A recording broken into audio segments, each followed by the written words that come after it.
Hammaga salom. Internetda mashhur bo'layotgan Человек-pauк mekapini qilib ko'rmoqchimiz bugun. Buning uchun bizga yaxshigina chehra kerak bo'ladi yoki palitra.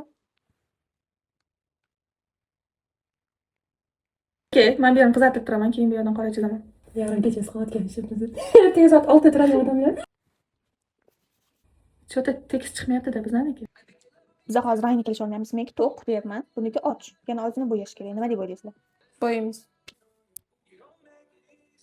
Gapiring. Naqsh joylarini qalam chizmayapti. Arvohga o'xshab tursak eshigini oldida qarab, ikkita psix. To'rlarini chizyapman.